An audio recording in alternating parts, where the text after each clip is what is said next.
ಭಾಷೆಗಳು ನೂರಾರು, ಎಲ್ಲಿ ನಾವು ಒಂದೇ. ದ್ವೇಷ ಕ್ಲೇಶಗಳ ದೂರ ಮಾಡಿ ಬನ್ನಿ ಎಲ್ಲ ಮುಂದೆ. ಭಾರತ ಮಾತೆ ನಿನಗೆ ವಂದನೆ, ಭೂಮಿಯಲ್ಲಿರುವ ಸ್ವರ್ಗ ನೀನೆ. ನಮ್ಮಯ ಜನುಮ ನಿನಗೆ ಅರ್ಪಣೆ, ಗಡಿಯನ್ನು ದಾಟಿ ಕೂಗಿ ಹೇಳು ಹೆಮ್ಮೆಯಲಿ. ಭಾರತ ಭಾರತ ಭಾರತ ಭಾರತ. ಪರಮ ಪೂಜ್ಯ ಡಾಕ್ಟರ್ ಜಿ ಅವರ ರಾಷ್ಟ್ರ ನಿರ್ಮಾಣ ಕಾರ್ಯಕ್ರಮಕ್ಕೆ ಶುಭ ಕೋರುವವರು ಜಿಎಂ ಸಿದ್ದಲಿಂಗಪ್ಪ ಮತ್ತು ಕುಟುಂಬದವರು, ಚಿತ್ರದುರ್ಗ. ವಿನಯ್ ದಯಾನಂದ್, ಬೆಂಗಳೂರು.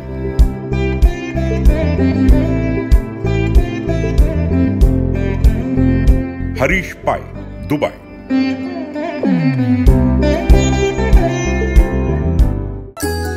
ಏನು, ಎಂತು, ಹೇಗೆ, ಏಕೆ ಎಂಬಿ ಪ್ರಶ್ನೆಗಳು ಜಗತ್ತಿನ ಆದ್ಯಂತವು ಈ ಲೋಕದ ಜನ ಮನವನ್ನು ತುಂಬಿದ್ದೆಂಬುದು ವಿಚಿತ್ರವಾದರೂ ಸತ್ಯವೇ.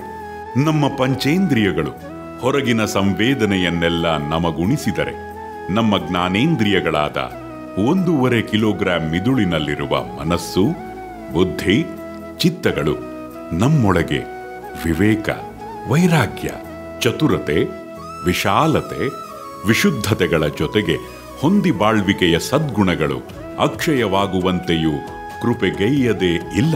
ಅಂತೂ ಜಗನ್ನಿಯಾಮಕನಾದ ದೇವರ ಬಗ್ಗೆ ಇದಮಿತ್ತಂ ಎಂಬ ನಿಲುವು ಹೊಮ್ಮುವ ಒಂದೇ ಒಂದು ಪರಮ ಪವಿತ್ರ ತಾಣವು ಈ ಭೂಮಿಯಲ್ಲಿದ್ದರೆ ಅದೇ ಸ್ವಾಮಿ ವಿವೇಕಾನಂದರ ಆಧ್ಯಾತ್ಮಿಕ ಪ್ರಯೋಗಶಾಲೆಯಾದ ಡಿವೈನ್ ಪಾರ್ಕ್.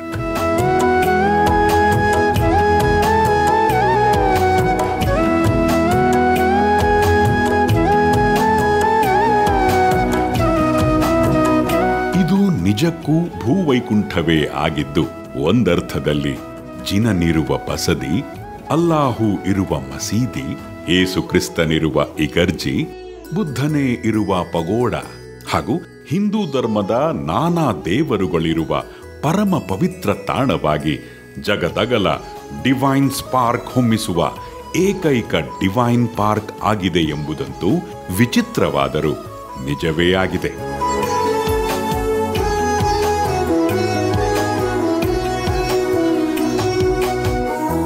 ಡೈನಮಿಕ್ ಸ್ಪಿರಿಚುಯಾಲಿಟಿಗೆ ನಿತ್ಯ ನಿದರ್ಶನವಾಗಿಯೇ ಈ ಕ್ಷೇತ್ರವಿದೆ.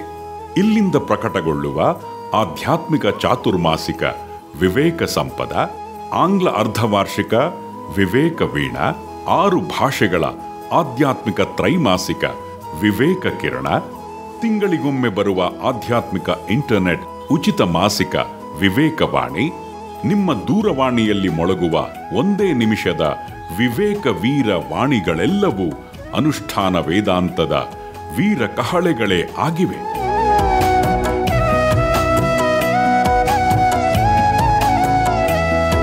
ಪ್ರತಿ ತಿಂಗಳ ಮೊದಲ ಹಾಗೂ ಕೊನೆಯ ಭಾನುವಾರಗಳಲ್ಲಿರುವ ಶ್ರೀ ಗುರೂಜಿ ದಿವ್ಯ ಸಂದೇಶಗಳೆಲ್ಲವೂ ತನು ಮನ ಶುದ್ಧಿಗೆಯುವ ರೋಮಾಂಚಕ ಭಾವ ಬಿತ್ತರಗಳೇ ಆಗಿವೆ.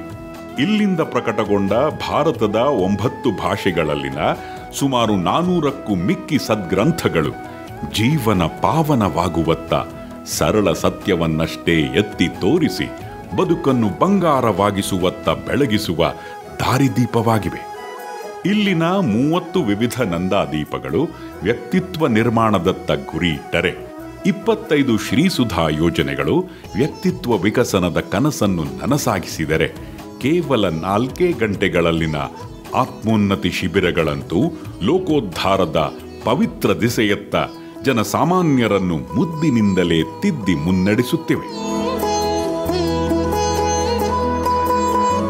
ಅಂಧಶ್ರದ್ಧೆಯನ್ನು ಸಾರಾಸಗಟಾಗಿಯೇ ವಿರೋಧಿಸುತ್ತಿದ್ದ ಅಂದಿನ ವೀರ ವೇದಾಂತಿ ಸ್ವಾಮಿ ವಿವೇಕಾನಂದರು ಇಂದೀಗ ನಿತ್ಯ ಜಾಗೃತ ಚೇತನರಾಗಿ ಅವರೇ ನಿರ್ಮಿಸಿಕೊಂಡ ಸರ್ವ ದೇವ ದೇವಿಯರ ನೆಲೆಬೀಡಾದ ಜಗತ್ತಿಗೊಂದೇ ಆದ ಡಿವೈನ್ ಪಾರ್ಕ್ನಲ್ಲೀಗ ತಮ್ಮ ದಿವ್ಯ ಲೀಲಾ ಮಾಧ್ಯಮರಾದ ಪೂಜ್ಯ ಡಾಕ್ಟರ್ ಜಿಯವರ ಮೂಲಕವೂ ಸಕಾರಾತ್ಮಕವಾಗಿ ಎಳೆ ಎಳೆಯಾಗಿ ವಿವರಿಸುತ್ತಲೇ ಆಧ್ಯಾತ್ಮಿಕ ಜಟಿಲ ಸತ್ಯಗಳನ್ನೆಲ್ಲ ಸಲೀಸಾಗಿ ತಿಳಿಯುವಂತೆ ಬಂಪರ್ ಕೃಪೆ ದೋರಿದ್ದರು.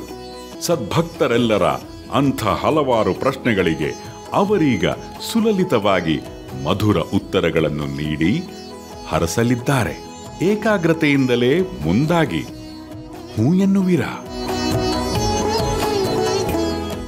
ರಾಷ್ಟ್ರ ನಿರ್ಮಾಣದ ವಿಶಿಷ್ಟ ಕಾರ್ಯಕ್ರಮಕ್ಕೆ ಪರಮ ಪೂಜ್ಯ ಡಾಕ್ಟರ್ ಜಿ ಅವರನ್ನು ಸ್ವಾಗತಿಸುತ್ತಾ, ನಮಸ್ತೆ ಡಾಕ್ಟರ್ ಜಿ. ನಮಸ್ತೆ. ಅರ್ಚಿತಾ ವೆಂಕಟೇಶ್ ಬೆಂಗಳೂರಿನಿಂದ ಪ್ರಶ್ನೆ ಕೇಳಿದ್ದಾರೆ ಡಾಕ್ಟರ್ ಜಿ. ಪ್ರೆಗ್ನೆನ್ಸಿ ವೇಳೆ ತಾಯಿಯ ದಿನಚರಿ ಹೇಗಿರಬೇಕು ಹಾಗೂ ಅವಳ ಮನಸ್ಥಿತಿ ಹೇಗಿರಬೇಕು ಅಂತೇಳಿ ಕೇಳಿದ್ದಾರೆ. ನಮ್ಮ ಪುಸ್ತಕವೇ ಇದೆಯಲ್ಲ ಮಾರ್ರೆ. ಹೌದು ಡಾಕ್ಟರ್ ಜಿ. ನಿಮ್ಮ ಸತ್ಕರ್ಮ ಬೆಳಗುವಂತೆ, ಕುಕರ್ಮ ನಾಶವಾಗುವಂತೆ ಮಾನಸಿಕ ಧ್ಯಾನದ ಮೂಲಕ ನೀವು ಸಮರ್ಥ ಸಾಧನೆಗೆ ಮುಂದಾಗಿ. ಹೊಸ ಭ್ರೂಣ ಹುಟ್ಟುವಾಗ ಅದರಲ್ಲಿ ಕುಕರ್ಮದ ಯಾವ ಲವಲೇಶವೂ ಇಲ್ಲದಿದ್ದಂತೆ 9 ತಿಂಗಳಲ್ಲಿ ಯಾವ ರೀತಿ ನೋಡ್ಕೋಬೋದು ಮಾರ್ರೆ. 270 ದಿನ ಏರ್ ಕಂಡೀಷನ್ ರೂಮ್ ಆದ ಗರ್ಭಕೋಶದೊಳಗೆ ಮಗು ಇರುತ್ತೆ ನೋಡಿ. ಅವಳು TV ಕನೆಕ್ಷನ್ನೇ ಮಾಡದೆ ಟ್ರಾನ್ಸೆಂಡೆಂಟಲ್ ವಿಷನ್ನ ಕರೆಕ್ಷನ್ ಒಟ್ಟಿಗೆ ಹೋದ್ರಿ ಎಂಥ ಅದ್ಭುತವಾದ ಮಗು ಹುಟ್ಟುವಾಗಲೇ ಅದಕ್ಕೆ ಸಿಟ್ಟಿಲ್ಲ. ಯೋಚನೆ ಮಾಡಿ, ಕೆಲವು ಗಟ್ಟಿ ಕೈ ಮುಷ್ಟಿ ಮಾಡ್ಕೊಂಡು ಕೀರ್ತಿಸ್ತಾವೆ ನೋಡಿ, ಸಿಟ್ಟಿನ ಲಕ್ಷಣ. ಯಾವ ಸಿಟ್ಟು 1 ದಿವಸ 9 ಮಂದಿ ಯಾವುದೂ ಇಲ್ಲ. ಯೋಚನೆ ಮಾಡಿ ಹೇಗಿರ್ಬೋದು ಮಗು. ಹೌದು ಡಾಕ್ಟರ್. 270 ದಿನದ ಟ್ರೈನಿಂಗ್. 270 ದಿನ ಅಂದರೆ 2 ಮತ್ತು 7 9 0 9 ಮಂದಿ 0 ಆಗ 270. ಹೌದು ಹೌದು ಡಾಕ್ಟರ್. ಎಂಥ ಅದ್ಭುತವಾದ ಒಂದು ಭಗವಂತ ಸೃಷ್ಟಿಕರ್ತನಾಗಿ ಕೆಲಸ ಮಾಡಿದ್ದಾನೆ, ವರ ಕೊಟ್ಟಿದ್ದಾನೆ. ಹೌದು ಡಾಕ್ಟರ್. ಅಲ್ಲಿ ಯಾವಾಗಲೂ ನಗು ಹೊರತು ನಲಿವು ಹೊರತು ನೋವೇ ಇಲ್ಲ. ಯಾಕಂದರೆ ಆ ಮಗು ನಾವು ತಯಾರು ಮಾಡ್ತಿದ್ದೇವಲ್ಲ. 9 ಮಂದಿ ಸೋಂಕಿಲ್ಲದಂತೆ ಬೆಳೆಸೋದು ಇಷ್ಟು ಸುಲಭ ಮಾರೇ. ಹೌದು ಡಾಕ್ಟರ್. ಇವಳು ಸೋಂಕಿರಬಾರ್ದು ಮೇಯ್ನ್. ಹೌದು. ತಾಯಿಗೆ 9 ಮಂದಿ ಸೋಂಕಿಲ್ಲದಿದ್ದರೆ ಮಗುವನ್ನು ಬೆಳೆಸ್ಬೋದು. ಇವಳೇ ಗಂಡದ ಮೇಲೆ ನೀನು ಹೊಡಿಬೇಕು, ನೀನು ದಂಡ ಎಂತಕ್ಕಿದೆ ನನಗೆ ಈ ಲಗೇಜ್ ಯಾಕೆ ಕೊಟ್ಟೆ ದಿನ ಬೆಳಗಾದ ಸಿಟ್ಕೊಂಡ್ರೆ ಆ ಮಗು ಎಂತಾಗತ್ತೆ, ಸಹಸ್ರ ಪಾಲು ಕೋಪಿಷ್ಟ ಆಗುತ್ತೆ. ಅಂದರೆ ಈಗ ಈ ಸಮಾಜದಲ್ಲಿ ಈಗ ಆ ರೀತಿ ಆಗ್ತಾ ಇದೆಯಾ ಅಂತ ಆಗ್ತಾ ಇದೆ. ಅದೇ ನೀವು ಹೇಳುವ ಈ ವಿಚಾರ ಜನರಿಗೆ ಮುಟ್ಟುತ್ತಾ ಇಲ್ಲ, ಅವರನ್ನು ತಟ್ಟುತ್ತಾ ಇಲ್ಲ, ತನ್ಮೂಲಕ ಅವರು ಇದು ಯಾವುದು ಮಾಡ್ತಾ ಇಲ್ಲ ಡಾಕ್ಟರ್ ಜಿ. ವರ್ಸ್ಟ್ ಲಗೇಜ್ ಆಗಿರುತ್ತೆ ಈಗ ಮಗು ಅಷ್ಟೇ. ಅದು ಹುಟ್ಟುವಾಗಲೇದಲ್ಲಿ ಜನ್ಮ ಅಂದ ಕುಕರ್ಮ ಇರುತ್ತೆ, ಅಲ್ಲಾಡ್ತಾ ಇರುತ್ತೆ. ಇವಳಿಗೆ ಬೇಡ, ಅದಕ್ಕೆ ರಹಿತ ಆಗಬೇಕೀಗ. ಸಹಿತ ಆದ ಮಗುಗೆ 9 ಮಂದಿ ರಹಿತ ಆಗಬೇಕು. ಇವಳು ಸಹಿತ ಆಗಿದ್ದಾಳೆ ತಾಯಿ. ಯಾರು ವಿಮೋಚನೆ ಮಾಡಬೇಕೋ ಅವಳೇ ಸಹಿತ ಆಗಿದ್ದಾಳೆ. ಯಾರು ಎಕ್ಸಿಟ್ ಬಾಗಿಲು ತೋರಿಸ್ಬೇಕೋ ಅವರೇ ಎಂಟ್ರಿ ಅವಕಾಶ ಮಾಡ್ತಾರೆ. ಆ ಮಗು ತ್ರಿಶಂಕವಾಗಿದೆ.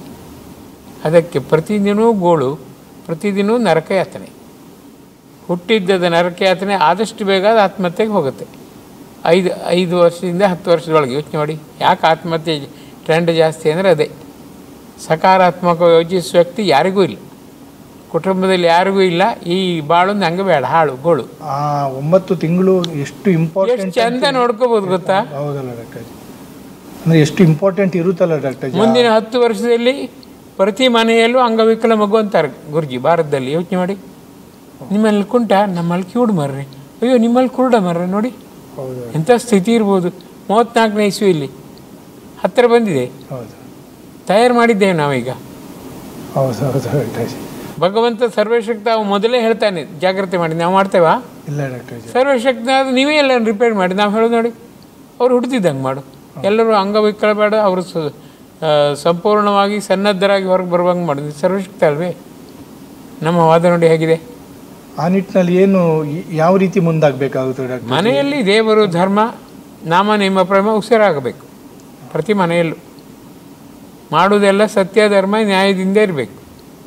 ತಪ್ಪು ಮಾಡಿದರೂ ಒಪ್ಪಿಕೊಂಡು ಅಕ್ಷಮ್ಯ ಅಪರಾಧ ಕಣ್ಣೀರಿಸಿ ಮತ್ತೆ ತಪ್ಪು ಮಾಡಬಾರದು. ಎಷ್ಟು ಸುಲಭ ನಿವಾರಣೆ. ನಮಗೆ ಯಾವುದು ಶ್ರಮವಹಿಸೋಕ್ಕೆ ಸಾಧ್ಯ ಇಲ್ಲ, ಫಲಿತಾಂಶ ಬೇಕು. ಎಲ್ಲರ ಜೀವನ ನೋಡಿ ಹೇಗಿದೆ. ಭಸ್ಮ ನಾಮ ಹಾಕೊಂಬವರೆಲ್ಲ ಸಾಚವ, ಅವರಷ್ಟು ಮೂರ್ಖತನ ಯಾರಲ್ಲೂ ಇಲ್ಲ. ಉದ್ಧಾರ ಆಗೋದು ಹೇಗೆ? ಭಾರಿ ಕಷ್ಟ. ಪ್ರೆಗ್ನೆನ್ಸಿಯಲ್ಲಿ ಡಾಕ್ಟರ್ ಜಿ ಬೆಸ್ಟ್ ಸಾಧನೆ ಯಾವುದು ಡಾಕ್ಟರ್? ಮಾನಸಿಕ ಧ್ಯಾನ. ಮಾನಸಿಕ ಜೈ ಗುರುಜಿ, ಜೈ ಶಿವ, ಜೈ ಅಂಬೆ, ಜೈ ಯೇಸು, ಜೈ ಕ್ರಿಸ್ತ 24 ಗಂಟೆಗೆ ಸಾಧ್ಯವಾದರೆ. ಅದಿಲ್ಲ ಅಂದರೆ ನಿದ್ರೆಗೆ ಬಿಟ್ಟು, ಆ ಅವಧಿ ಬಿಟ್ಟು ಯಾವ ಕೆಲಸ ಮಾಡುವಾಗಲೂ ಮನಸ್ಸು ಕಾಂಟೆಂಪ್ಲೇಟ್ ಮಾಡ್ಬೋದಲ್ಲ. ಹೌದೌದು. ಗಾಢ ನಿದ್ರೆಯಲ್ಲಿ ಆಗೋದಿಲ್ಲ, ಇಲ್ದಿರ ನಿದ್ದೆಯಲ್ಲೂ ಸಾಧ್ಯ. 24 ಗಂಟೆ ನಾಮಸ್ಮರಣೆ ಸುಲಭ, ಅತ್ಯಂತ ಪವಿತ್ರ, ಪರಿಶುದ್ಧ, ಪರಿಪಕ್ವ ಆಗುತ್ತದೆ, ಹಾಗೆಯೇ ಆಗುತ್ತದೆ. ನಾ ರಾಮರಕ್ಷಾ ಸ್ತೋತ್ರ ಕಳೆದ 50 ವರ್ಷದಿಂದ ಕಂಟಿನ್ಯೂಸ್ ಮನಸ್ಸಿನಲ್ಲಿದ್ದೆ. ನನ್ನಂಥ ಮೂರ್ಖನಿಗಿದೆ ಮಾರ್ರೆ, ನಿಮ್ಮಂಥ ಶ್ರೇಷ್ಠರಿಗೆ ಯಾಕಿಲ್ಲ? ಅದು ಉಲ್ಟಾಗಬೇಕು ಡಾಕ್ಟರ್ಜಿ, ಅದು ಉಲ್ಟಾ, ನೀವು ಹೇಳಿದ್ದು ಉಲ್ಟಾಗಿದೆ ಡಾಕ್ಟರ್ಜಿ. ಹಾಗಾಗಿ ನಿಜವಾಗಿ ನೀವು ಆ ಶ್ರೇಷ್ಠತೆಯಲ್ಲಿ ಇರೋದ್ರಿಂದ ಅದು ಆಗ್ತಿದೆ ಡಾಕ್ಟರ್ಜಿ. ಯೋಚನೆ ಮಾಡಿ ಡಾಕ್ಟರ್ಜಿ, ಒಂದು ಜೈ ಗುರುಜಿ, ಜೈ ಕೃಷ್ಣ, ಜೈ ರಾಮ ಅನ್ನೋದೇ ನಮಗೆ ಮಾನಸಿಕ ಧ್ಯಾನ ರೂಢಿಯಾಗಲಿಲ್ಲ. ಇನ್ನು ರಾಮರಕ್ಷಾ ಸ್ತೋತ್ರ ಪೂರ್ಣ ಡಾಕ್ಟರ್ಜಿ, ನೀವು 24 ಗಂಟೆ ಅಷ್ಟು ಅದನ್ನು ರೂಢಿ ಮಾಡ್ಕೊಂಡಿದ್ದೀರಾ ಅಂದರೆ ನಾನು ಅದನ್ನು ಯಾವಾಗಲೂ ಹೇಳೋದಿದೆ. ಅಂದರೆ ಡಾಕ್ಟರ್ ಜಿಯನ್ನು ಅರಿಬೇಕಾದ್ರೆ 24 ಗಂಟೆ ಹೇಳ್ತಾ ಇದ್ದಾರಲ್ಲ, ಅದೊಂದೇ ಸಾಕ್ಷಿ ಅಂತೇಳಿ ಅವರ ಕೆಪಾಸಿಟಿ ಏನಿದೆ ಅಂತೇಳಿ. ವಿಲ್ ಪವರಿಂದ ಎಲ್ಲ ಸಾಧ್ಯ. ಎಬಿಲಿಟಿ ನೊಬಿಲಿಟಿ ಭಗವಂತ ಎಲ್ಲರಿಗೂ ಕೊಟ್ಟಿದ್ದಾನೆ, ನಾವು ಎನ್ಕರೇಜ್ ಮಾಡಿದ್ದೇವೆ ಅಷ್ಟೇ. ಹೌದೌದು. ಕಷ್ಟ ಎಂತ ಮಾಡಿ ರೂಢಿ ಮಾಡಿಕೊಂಡ್ರೆ ಅತಿ ಸುಲಭ. ಹೌದೌದು ಡಾಕ್ಟರ್. ರಾಮರಕ್ಷೋತ್ಸವ ನೀವು 1 ವಾರ ಗಟ್ಟಿಯಾಗಿ ಕೇಳಿ ಬಾಯ್ಪಟ್ಟು ಬರುತ್ತೆ. ಹೌದು ಡಾಕ್ಟರ್. ಅದನ್ನೇ ನೀವು ಪ್ರಯತ್ನಪೂರ್ವಕವಾಗಿ ನನ್ನ ಮನಸ್ಸು ಬುದ್ಧಿ ಚಿತ್ತದಲ್ಲಿ ಸದಾಕಾಲ ನೀನು ನೆಲೆನಿಲ್ಲಬೇಕು. ಕಣ್ಣೀರು ಹರಿಸಿಬೇಡಿ. ರಾಮ, ಸೀತೆ, ಲಕ್ಷ್ಮಣ, ಹನುಮಂತ 1:4 ಲಾಭ. ಶ್ರೀ ಗಣೇಶಾಯ ನಮಃ. ಅಸ್ಯ ಶ್ರೀರಾಮ ರಕ್ಷಾ ಸ್ತೋತ್ರ ಮಂತ್ರಸ್ಯ ಬುಧ ಕೌಶಿಕರಶಿಃ ಅನುಷ್ಟಭ್ಯಂದಃ ಶ್ರೀ ಸೀತಾರಾಮಚಂದ್ರೋ ದೇವತಾ ಸೀತಾಶಕ್ತಿ ಶ್ರೀಮದ್ದನುಮಾನ್ ಕೀಲಕಂ ಶ್ರೀರಾಮರಕ್ಷತೆ ಶ್ರೀರಾಮ ರಕ್ಷಾ ಸ್ತೋತ್ರ ಜಪೇ ವಿನಿಯೋಗ. 1 ವರ್ಷ ಟ್ರೈ ಮಾಡಿ, 2ನೇ ವರ್ಷದಲ್ಲಿ ಅದು ರೂಢಿ ಆಗುತ್ತೆ. ಕಷ್ಟ ಏನಿಲ್ಲ. ಮಾಡಿ ನೋಡಿ, ಆಡಿ ನೋಡಬೇಡಿ, ಮಾಡಿ ನೋಡಿ. ಹಿಂದೂ ಧರ್ಮ ಪರಮ ಪವಿತ್ರ ಮರ್ರೆ, ನಮಗೆ ಬೆಲೆಯೇ ಗೊತ್ತಿಲ್ಲ. ಅದಂತೂ ಹೌದು ಡಾಕ್ಟರ್. ಓಪನ್ ಸೀಕ್ರೆಟ್ ಹೇಳ್ತೇನೆ, ನೀವು ಮಾಡಿ. ಯಾವ ಹೊತ್ತಿನಲ್ಲಿ ಯಾವ ದೇವರನ್ನು ಕಾಣ್ಬೋದು. ಸ್ವಲ್ಪ ಸರಿ ಹೇಳ್ತೇನೆ ನಾನು, ಮಾಡಿ. ಇದು ಗೊತ್ತಿದ್ರೆ, ನಿಮಗೆ ಶಕ್ತಿ ಇದ್ರೆ ಮಾಡಿ, ಯಾಕಾಗೋದಿಲ್ಲ. ತಲೆ ಬೀಗಬೇಕು ಅಲ್ಲ, ಬಾಗಬೇಕು. ನಮಗೆ ಬೀಗಿ ಕೆಲಸ ಮಾಡಿ ಗೊತ್ತಿದೆ, ಬಾಗಿ ಗೊತ್ತೇ ಇಲ್ಲ. ವಿನಮ್ರತೆ ಗೊತ್ತೇ ಇಲ್ಲ, ನಮಗೆ ವಿಧೇಯತೆ ಗೊತ್ತೇ ಇಲ್ಲ, ಬರೀ ಆರ್ಭಟ ಮಾತ್ರ ಗೊತ್ತಿದೆ. ಅದೇ ಡಾಕ್ಟರ್ ಜಿ, ನಾವು ಆ ನಿಟ್ಟಿನಲ್ಲಿ 0 ಆಗಿಯೇ ಮಾಡಬೇಕಾಗಿದೆ ಡಾಕ್ಟರ್. ಆಗ ಪರಿಣಾಮ ಹೆಚ್ಚು ಅಂತ ಹೇಳಿ ಅನಿಸ್ತದಲ್ಲ ಡಾಕ್ಟರ್ ಜಿ? ಅದು ಸತ್ಯ, ಅದು ಸತ್ಯ. ಅದು ಬಾಗಿದರೆ ತುಂಬ ಲಾಭ, ಬೀಗಿದರೆ ಲಾಭವೇ ಇಲ್ಲ. ಅಂದರೆ ಈ ಮಾನಸಿಕ ಧ್ಯಾನ ಬಾಗಿ ನಾವು ಮಾಡೋದ್ರಿಂದ ಅದೆಲ್ಲ ಬೇಗ ರೂಢಿ ಆಗ್ತದೆ ಅಲ್ಲ? ಖಂಡಿತ. ಚಿಕ್ಕಂದಿಂದೇ ರೂಢಿ ಮಾಡಬೇಕು, ಹಿರಿಯರು ಮಾಡಬೇಕು ಆ ಕೆಲಸ. ಮಾಡಿದರೆ ಸಾಧ್ಯ, ಕಷ್ಟ ಏನಿಲ್ಲ. ಡಾಕ್ಟರ್ ಜಿ, ಇದು ಮಾನಸಿಕ ಧ್ಯಾನದ ನೆಕ್ಸ್ಟ್ ಇನ್ಯಾವುದು ಪ್ರೆಗ್ನೆನ್ಸಿಗೆ ಬೇರೆ ಯಾವುದು ಡಾಕ್ಟರ್ ಜಿ ಬೆಸ್ಟ್? ಇನ್ನು ಮಾನಸಿಕ ಸತ್ಯ, ಧರ್ಮ, ನ್ಯಾಯದಲ್ಲಿ ಇರುವುದು ಅಷ್ಟೇ. ಅದು ಕಷ್ಟ ಮರ್ರೆ. ಅದು ಹೌದು. ಸತ್ಯ, ಕಂಡದ್ದು ಕೇಳಿದ್ದು, ಬೇರೆ ಏನು ಹೇಳಬೇಡಿ. ಧರ್ಮ ಮೆಚ್ಚುವಂಥದ್ದು ಹೇಳಿ. ನ್ಯಾಯ, ಭಗವಂತ ಮೆಚ್ಚುವಂಥ ಸರಳ ಸತ್ಯಕ್ಕೆ ಅಂಟಿಕೊಳ್ಳಿ. ಸತ್ಯ, ಧರ್ಮ, ನ್ಯಾಯ. ಯಾರೋ ಸುಳ್ಳು ಕಥೆಯ ಸಿನಿಮಾ ನೋಡಲೇಬೇಡಿ. ಸಿನಿಮಲ್ಲಿ ಇರುವುದೆಲ್ಲ 90% ಸುಳ್ಳೆ, ಕರ್ತಕಥೆ. ಏನು ಪ್ರಯೋಜನ? 3 ಗಂಟೆಯಲ್ಲಿ 2 ಜನ ಸುತ್ತೋಗ್ತಾರೆ. ಯೋಚನೆ ಮಾಡಿ, ಸಿನಿಮಾದಲ್ಲಿ ಸಾಯ್ತಾರಾ? ನಾವು ಅಳುದು ನೋಡಿ, ಅಯ್ಯೋ ಅಮ್ಮ, ಅಯ್ಯಮ್ಮ ಅಂತ ಹೇಳೋದು ನೋಡಿ, ಎಲ್ಲ ಮುಗಿಸು ಊಟಾಟಿಕೆ. ಆ ಸುಳ್ಳಿಗಾಗಿ ನಾವು ದುಡ್ಡು ಕೊಟ್ಕೊಂಡು ಅಲ್ಲಿ ಖುಷಿ ಪಟ್ಕೊಂಡು ಹೊರಗೆ ಬರುವಾಗ, ಅಯ್ಯೋ ಆ ಸುಳ್ಳೆ, ಅದನ್ನು ಸತ್ಯ ನಂಬಿದ್ನಲ್ಲ. ಏನು ಪ್ರಯೋಜನ? ನಮ್ಮ ಮನಸ್ಸನ್ನು ಮೂರ್ಖ ಮಾಡೋದು ಇದು ಸಿನಿಮಾದ ಕೆಲಸ.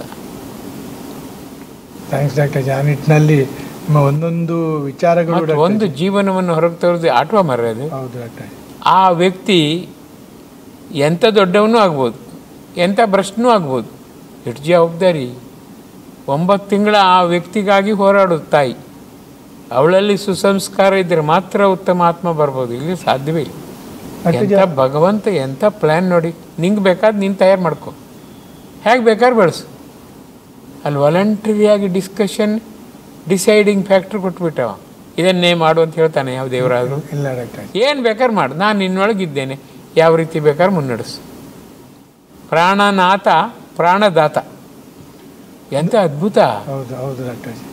ಹಾಗಾದರೆ ಡಾಕ್ಟರ್ ಜಿ ಇಡೀ ಅವನ ಜೀವನ ನಿರ್ಧಾರ ಆಗುವುದೇ ಆ 270 ದಿನಗಳಲ್ಲ ಡಾಕ್ಟರ್? ಖಂಡಿತ. ವಿಶೇಷವಾಗಿ ಮೋಜಿನ ಜೂಜಿನ ಮಧ್ಯೆ ಯೋಚನೆ ಮಾಡಿ 1 ಸೆಕೆಂಡು ಇಲ್ಲ ಕೆಲಸ. ಹೌದು ಎಂಥ ಭಗವಂತ ಎಷ್ಟು ಫ್ರೀ ಅವ, ಉದಾರಿ. ಹೌದು ಅವನ ಕರುಣೆಗೆ ಎಣೆ ಉಂಟೆ. ಹೌದು ಡಾಕ್ಟರ್ ಜಿ. ನಿಜವಾಗಿ ಅದನ್ನು ಎಣಿಸಿಕೊಂಡ್ರೆ ದಂಪತಿಗಳಿಗೆ ಕಣ್ ತುಂಬಬೇಕು. ಸತ್ಯ ಧರ್ಮ ನ್ಯಾಯ ಬಿಟ್ಟು ಹೋಗಕ್ಕೆ ಸಾಧ್ಯ ಇಲ್ಲ. ಎಷ್ಟು ಕೃಪೆ ಕೊಟ್ಟಿದ್ದೀನಿ ನೀನು. ನನ್ನ ಮಂಗಾಟಕ್ಕೆ ನಿನ್ನನ್ನೇ ಕೊಟ್ಟು ಒಂದು ಹೊಸ ರೂಪವನ್ನೇ ಆತ್ಮ ಪಡೆಯುವಂತೆ ಮಾಡಿದ್ಯಲ್ಲ, ನಿನ್ನ ಕೃಪೆಗೆ ಎಣೆ ಉಂಟೆ. ಎಷ್ಟು ಕೋಟಿ ಕೊಟ್ಟರು ಕಡಿಮೆ. ಒಂದು ಆತ್ಮನ ಅಷ್ಟೇ ನೋಡುವ, ಒಂದು ಜೀವ ತನ್ನಿ, ಸಾಧ್ಯನೇ ಇಲ್ಲ. ಜೀವ ತೆಗೀಕ್ ಸ್ವಲ್ಪ ಜೀವ ಕೊಡಿ. ಹೌದು. ಎಂಥ ಕರುಣೆ ಭಗವಂತದ್ದು. ಆರ್ಟಿಫಿಷಿಯಲ್ ಆತ್ಮವನ್ನು ತಯಾರು ಮಾಡೋಕ್ಕೆ ವಿಜ್ಞಾನಕ್ಕೆ ಸಾಧ್ಯ ಆಗಲಿಲ್ಲ. ಹೌದು ಡಾಕ್ಟರ್ ಜಿ. ಆ ನಿಟ್ಟಿನಲ್ಲಿ ಎಷ್ಟು ದೊಡ್ಡ ಒಂದು ನಾವು ಎಲ್ಲ ಅನುಭವಿಸ್ತೇವೆ. ಅನುಕರಿಸಿ ಅವನಿಗೆ ಥ್ಯಾಂಕ್ಸ್ ಕೊಡೋಕ್ಕೆ ನಮಗೆ ಬುದ್ಧಿ ಇಲ್ಲ.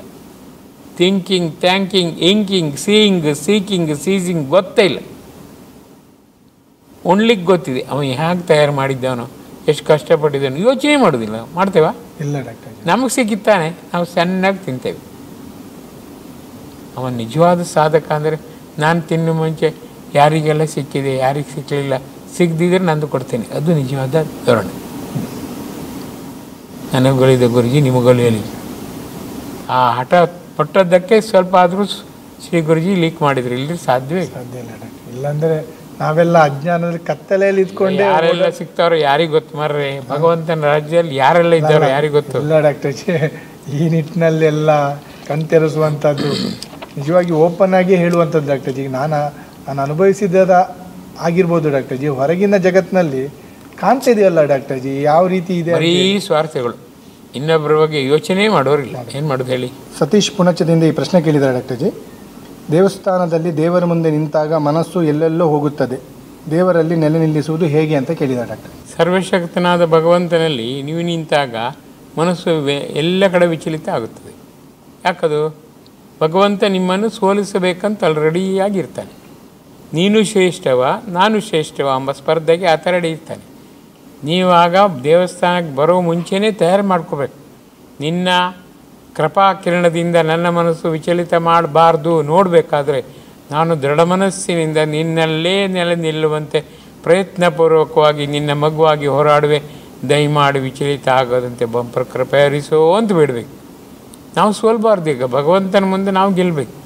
10 ನಿಮಿಷವೋ 5 ನಿಮಿಷವೋ 1 ನಿಮಿಷವೋ ಅನ್ಯ ಚಿಂತೆ ಇಲ್ಲದಂತೆ ನಿನ್ನಲ್ಲೇ ನಾನು ನೆಲೆ ನಿಲ್ಲುವಂತೆ ಡಿವೈನ್ ಮ್ಯಾಜಿಕ್ ಎಂಬ ಶಬ್ದ ಎಷ್ಟು ಬೇಗ ಎಷ್ಟು ಹೊತ್ತು ತರ್ತೀರೋ ಅಷ್ಟು ಬೇಗ ಭಗವಂತನಿಗೆ ಖುಷಿಯಾಗತ್ತೆ. ನಾನು ನಿನ್ನನ್ನು ಖಂಡಿತವಾಗಿ ನೋಡುತ್ತೇನೆ, ಸಂಪೂರ್ಣವಾಗಿ ನಿನ್ನ ನಾಮ ರೂಪ ಮಹಿಮೆಯಲ್ಲಿ ನಾನಿರುತ್ತೇನೆ. ಅನ್ಯ ಯೋಚನೆ ಖಂಡಿತವಾಗಿಯೂ ಬರದಂತೆ ನನ್ನ ಮನಸ್ಸನ್ನು ನಿಗ್ರಹಿಸ್ತೇನೆ. ನೀನು ಕೂಡ ಬಂಪರ್ ಕೃಪೆ ಹರಿಸೋ ಅಂತ ನಾವು ಬೇಡಿ 0 ಆಗಬೇಕು.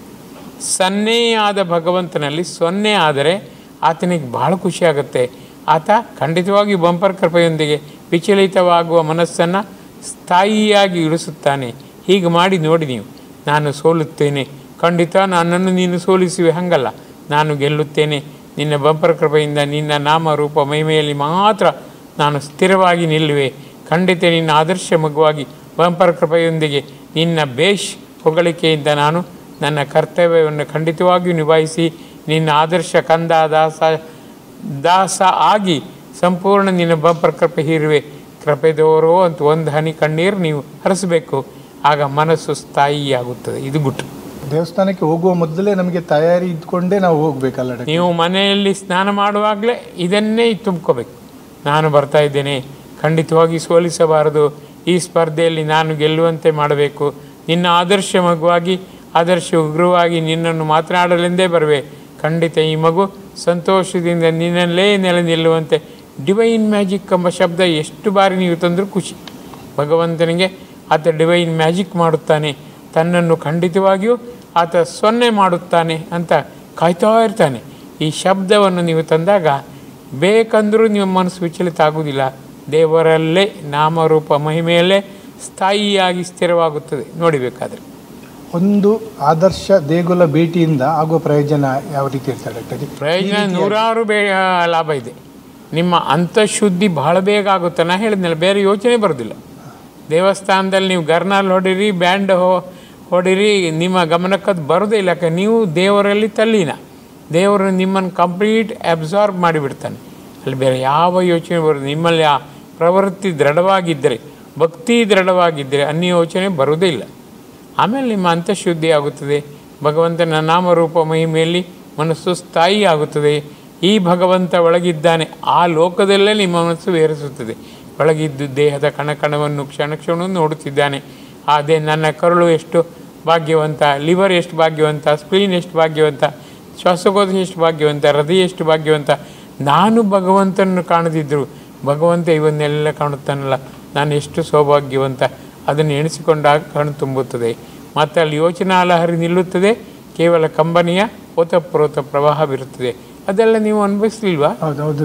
ಪ್ರಶಾಂತ ಅಂತ ಹೆಸರಿದ ಮೇಲೆ ಬಹುಶಃ ಶಾಂತ, ಯಾವುದು ಕ್ರಿಯಾತ್ಮಕ ಚಟುವಟಿಕೆ ಇಲ್ವಾ ಅಂತ. ಅಲ್ಲ ಡಾಕ್ಟರ್ ಜಿ, ಅಂದರೆ ನಮ್ಮ ಹಿಂದಿನವರು ಆ ದೇವಸ್ಥಾನಕ್ಕೆ ಹೋಗಿ ಬರುವಂಥ ಪ್ರಕ್ರಿಯೆಗೆ ಹೆಚ್ಚಿನ ಒತ್ತನ್ನು ಕೊಟ್ಟಿದ್ದರು.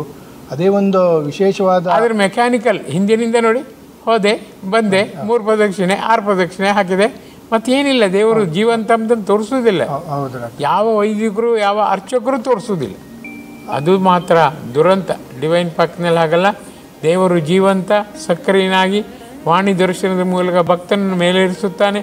ಎಷ್ಟೆಲ್ಲ ನಾನಾ ವಿಧದ ಪ್ರಕ್ರಿಯೆ ಸಾಧ್ಯ, ಅದನ್ನು ಗುರುಜಿ ನಮಗೆ ಬಯಲು ಮಾಡುತ್ತಾರೆ, ಪುಕ್ಕಟೆಯಾಗಿ ಬಯಲು ಮಾಡುತ್ತಾರೆ. ನಾವೆಷ್ಟು ಭಾಗ್ಯವಂತರು.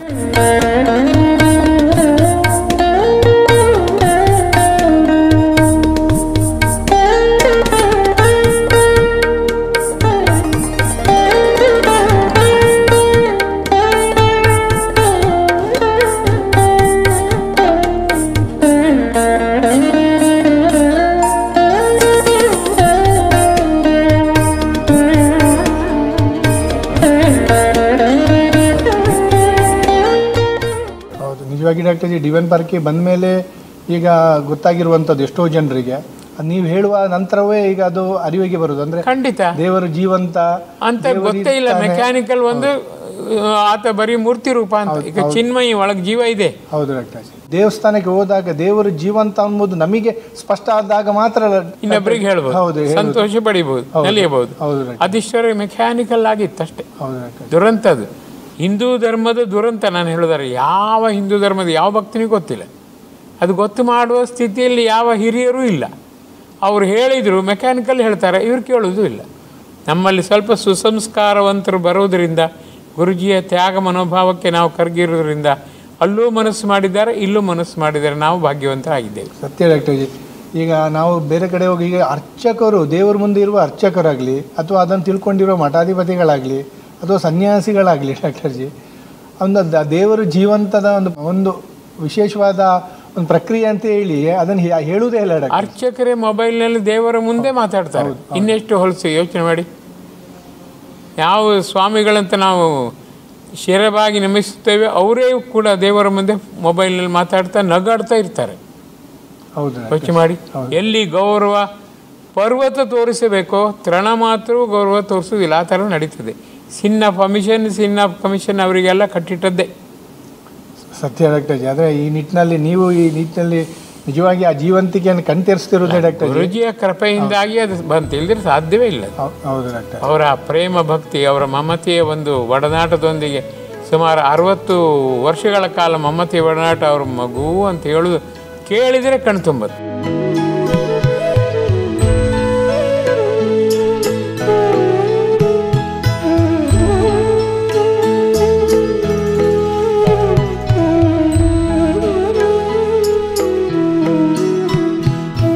ಅವ್ರು ಮಾತಾಡಬೇಕಂತ ಇಲ್ಲ. ಯೋಚನೆ ಮಾಡಿ. ಆ ರೀತಿ ಯಾರಿದ್ದಾರೆ ಜೀವಂತ ವ್ಯಕ್ತಿ ನಮ್ಮ ಸಮಾಜದಲ್ಲಿ? ಇಲ್ಲವೇ ಇಲ್ಲ.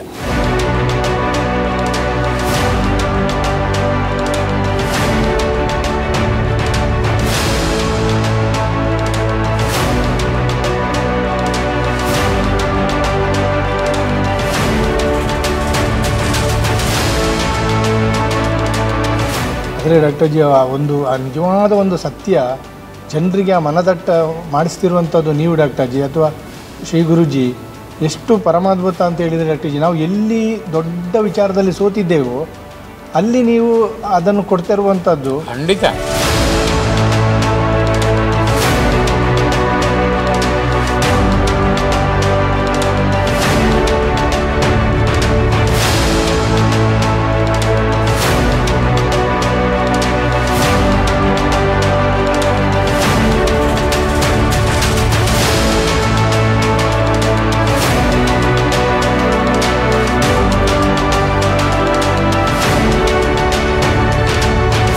ಬೇರೆ ಎಲ್ಲೂ ಇದಕ್ಕೆ ಬೆಲೆಯೇ ಕೊಡೋದಿಲ್ಲ. ಯೋಚನೆ ಮಾಡಿ, ಅಲಂಕಾರ ಮಾಡ್ತಾರೆ ಲಕ್ಷಗಟ್ಟಲೆ ರೂಪಾಯಿ ಹೂವಿನ ಅಲಂಕಾರ, ಒಳಗಡೆ ಭಗವಂತನಿಗೆ ಗೌರವ ಇಲ್ಲ, ಏನು ಪ್ರಯೋಜನ? ಸತ್ತವನಿಗೆ ನಾವು ಅಲಂಕಾರ ಮಾಡಿ ತಗೊಂಡು ಹೋದಂಗೆ ಆಯ್ತು. ಅದಕ್ಕೆ ಹೇಳೋದು, ನಿನ್ನಲ್ಲಿ ಭಾವಭಕ್ತಿ ಪ್ರೇಮ ಭಕ್ತಿ ಉಜ್ವಲವಾಗಲಿ, ಆಮೇಲೆ ನಿನ್ನ ಅಲಂಕಾರ ಅಂತಾರೆ. ನಾವು ಅದಕ್ಕೆ ಬೆಲೆ ಕೊಡೋದಿಲ್ಲ. ಕೋಟಿಗಟ್ಟಲೆ ರೂಪಾಯಿ ಅಲಂಕಾರಕ್ಕೆ ತಂದು ಆ ಹೂವನ್ನು ಪ್ರದರ್ಶಿಸಿ ಏನು ಪ್ರಯೋಜನ? ಎಲ್ಲ ಕೃಪೆ ಹೋಗೋದು ಭಗವಂತನಿಗೆ. ಆ ಹೂವನ್ನು ನೆಟ್ಟು ಬೆಳೆಸಿದವನಿಗೆ. ಯೋಚನೆ ಮಾಡಿ, ನೀವು ತಂದವರಿಗೂ 10% ಸಿಗ್ಬೋದು ಅಷ್ಟೇ. ಎಷ್ಟು ತಪ್ಪು ಮಾಡ್ತೇವೆ ನಾವು ನಿಜವಾಗಿ. ಲಕ್ಷಾಂತರ ದೇವಸ್ಥಾನಗಳಿದೆ ಡಾಕ್ಟರ್ ಜಿ. ಏನಾದರೂ ನಿಜವಾಗಿ ಬರುವ ಭಕ್ತರ ಉದ್ಧಾರ ನಿಜವಾಗಿ ಮಾಡುವುದು ಹೌದಾಗಿದ್ದಲ್ಲಿ, ಅರ್ಚಕರಾಗಲಿ ಆಗಿದ್ದಲ್ಲಿ ದೇವಸ್ಥಾನಕ್ಕೆ ಬಂದು ಹೋದವ ನಿಜವಾಗಿಯೂ ನೀತಿವಂತ, ಆಮೇಲೆ ಕಲಾವಂತ, ಭಾವವಂತ ಎಲ್ಲರೂ ಆಗಬೇಕಿತ್ತು. ಶ್ರೀಮಂತ, ಮನಸ್ಸು ಹೃದಯದಲ್ಲಿ ಶ್ರೀಮಂತನಾಗಬೇಕಿತ್ತು. ಆಗ್ತದಾ ಈಗ? ಬರೀ ಸಂಶಯ ರಾಕ್ಷಸನ ಪೀಡೆ. ಯೋಚನೆ ಮಾಡಿ. ಆ ನಿಟ್ಟಿನಲ್ಲಿ ಡಾಕ್ಟರ್ ಜಿ, ಡಿವೈನ್ ಪಾರ್ಕ್ನಲ್ಲಿ ನಿಜವಾಗಿ ದೇವಸ್ಥಾನಕ್ಕೆ ಹೋಗಿ ಬರುವ ಒಂದು ನಿಜವಾದ ಪ್ರಕ್ರಿಯೆ ಹೇಗಿರುತ್ತದೆ ಅನ್ನೋದನ್ನು ಗುರುಜಿ, ಶ್ರೀ ಗುರುಜಿಯಿಂದ ಹೇಳ್ತಾ ಇದ್ದಾರೆ. ಇಲ್ಲಿ ಮೆಕ್ಯಾನಿಕಲ್ ಅಲ್ಲ, ಮೆಥಾಡಿಕಲ್. ಯೋಚನೆ ಮಾಡಿ, ಹೋಗಿ ಬಂದವ ಕಣ್ತುಂಬಿ ಮಾತಾಡ್ತಾನೆ, ಅವ್ನು ಬೇಡ ಅಂದರೂ ಕಣ್ಣೀರು ಬಂದೇ ಬರುತ್ತೆ, ಬರಲೇಬೇಕು. ನಿಜವಾಗಿ ಅದು ಕೇಳುವಾಗಲೇ ಡಾಕ್ಟರ್ ಜಿ, ಅಂದರೆ ಈ ಒಂದು ಹೋಗಿ ಬರುವ ಪ್ರಕ್ರಿಯೆ, ಈಗ ನೀವು ಅದನ್ನು ಮುಂದಿನ ಸಬ್ಜೆಕ್ಟ್ ಡಾಕ್ಟರ್ ಜಿ, ಕಣ್ಣೀರು ಹಾಕುವಂಥದ್ದು ದೇವರ ಮುಂದೆ. ಕಣ್ಣೀರು ಹಾಕೋದಲ್ಲ, ಕಣ್ಣೀರು ಬರುವುದು. ಅದು ಇನ್ವಾಲಂಟ್ರಿ ಆಗಿ ಬರುತ್ತೆ, ನಾವು ಪ್ರಯತ್ನವೇ ಇಲ್ಲ. ಅಲ್ಲಿ ದೇವರ ಸ್ಥಾನಕ್ಕೆ ಹೋಗುವ ಆಟೋಮೆಟಿಕ್ ಕಣ್ಣೀರು ಬರುತ್ತೆ. ಊದಿನ ಬಟ್ಟಿ ಫ್ಯಾಕ್ಟ್ರಿಗೆ ಹೋಗುವಾಗ ಪರಿಮಳ ಆಟೋಮೆಟಿಕ್ ಬರೋದಿಲ್ವಾ? ಯೋಚನೆ ಮಾಡಿ.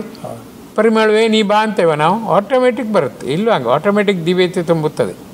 ಹಾಗಾದರೆ ಮಾತ್ರ ಸಾರ್ಥಕ.